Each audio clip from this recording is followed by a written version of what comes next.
ಲಂಚ ಒಂದು ಕೆಲಸವನ್ನ ಬೇಗ ಮಾಡಿಸಬಹುದು, ಆದರೆ ಒಂದು ದಿನ ಅದೇ ಲಂಚ ನಿಮ್ಮ ಗೌರವವನ್ನ, ನಿಮ್ಮ ಬಿಸ್ನೆಸ್ ಅನ್ನ, ನಿಮ್ಮ ಕುಟುಂಬವನ್ನೇ ಬಂದಿಯಾಗಿಸಬಹುದು.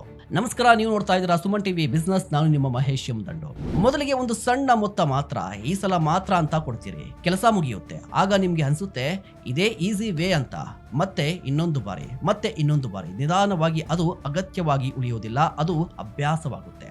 ಮೊದಲ ದಿನ ಏನೂ ಆಗೋದಿಲ್ಲ, ಮೊದಲ ತಿಂಗಳು ನಿಮ್ಮ ಕೆಲಸಗಳು ವೇಗವಾಗಿ ಮುಗಿಯುತ್ತವೆ.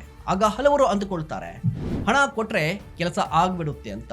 ಆದ್ರೆ ನಿಜ ಏನು ಗೊತ್ತಾ, ಒಮ್ಮೆ ಲಂಚದ ಮೂಲಕ ಕೆಲಸವನ್ನ ಮಾಡಿಸಿಕೊಂಡ್ರೆ ಪ್ರಾಮಾಣಿಕವಾಗಿ ಮತ್ತೆ ಕೆಲಸ ಮಾಡಿಸೋದನ್ನ ಮರೆತು ಬಿಡ್ತೀರಿ. ಒಬ್ಬ ಬಿಸ್ನೆಸ್ ಮನ್ಗೆ ಅತ್ಯಂತ ಮೌಲ್ಯವಾದ ಆಸ್ತಿ ನಂಬಿಕೆ. ಆದ್ರೆ ಲಂಚ ಮೊದಲು ಕೊಲ್ಲೋದೆ ಆ ನಂಬಿಕೆಯನ್ನ.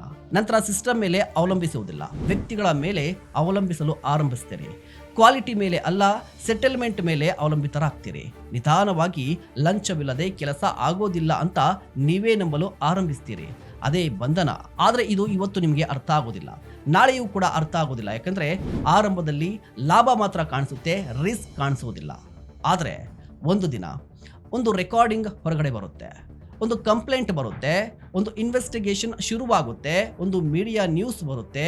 ಆ ಒಂದು ಕ್ಷಣದಲ್ಲಿ ನಿಮ್ಮ ಹೆಸರು, ನಿಮ್ಮ ಬ್ರ್ಯಾಂಡ್, ನಿಮ್ಮ ಕಂಪನಿ ಸಂಕಷ್ಟಕ್ಕೆ ಸಿಲುಕುತ್ತೆ. ಆಗ ನಿಮ್ಮ ಮಕ್ಕಳು, ಅಪ್ಪ ನೀವು ತಪ್ಪು ಮಾಡಿದ್ದೀರಾ ಅಂತ ಕೇಳಿದಾಗ ಆ ಪ್ರಶ್ನೆಗೆ ನಿಮ್ಮ ಬಳಿ ಉತ್ತರ ಇರೋದಿಲ್ಲ.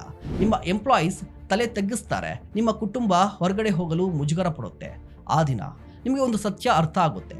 ನಾನು ಲಂಚ ಕೊಟ್ಟು ಕೆಲಸವನ್ನ ಮುಗಿಸಿದೆ ಎಂದುಕೊಂಡಿದ್ದೆ, ಆದರೆ ಅದೇ ಲಂಚ ನನ್ನ ಗೌರವವನ್ನ ಮುಗಿಸಿತು ಅಂತ. ಗಮನದಲ್ಲಿಟ್ಕೊಳ್ಳಿ, ಹಣ ಕೊಟ್ಟು ಮಾಡಿಸಿಕೊಂಡ ಕೆಲಸ ಮತ್ತೆ ಹಣವನ್ನೇ ಕೇಳುತ್ತೆ. ಪ್ರಾಮಾಣಿಕತೆಯಿಂದ ಗಳಿಸಿದ ಹೆಸರು ಜೀವನ ಪೂರ್ತಿ ನಿಮ್ಮೊಂದಿಗೆ ಇರುತ್ತೆ. ಒಳ್ಳೆಯ ಬಿಸ್ನೆಸ್ ಸಂಬಂಧಗಳ ಮೇಲೆ ನಡೆಯಬೇಕು, ಆದರೆ ರಾಜ್ಯಗಳ ಮೇಲೆ ನಡೆಯಬಾರದು.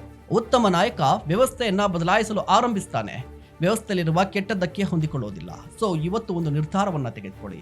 ಸ್ವಲ್ಪ ತಡವಾದ್ರೂ ಪರವಾಗಿಲ್ಲ, ಸ್ವಲ್ಪ ಕಷ್ಟವಾದ್ರೂ ಪರವಾಗಿಲ್ಲ, ಆದರೆ ನಿಮ್ಮ ಮಕ್ಕಳು ಹೆಮ್ಮೆಯಿಂದ ನಮ್ಮ ಅಪ್ಪ ಪ್ರಾಮಾಣಿಕವಾಗಿ ಸಂಪಾದಿಸಿದ್ದಾರೆ ಅಂತ ಹೇಳಿಕೊಳ್ಳುವಂತಹ ಜೀವನವನ್ನ ನಡೆಸಿ.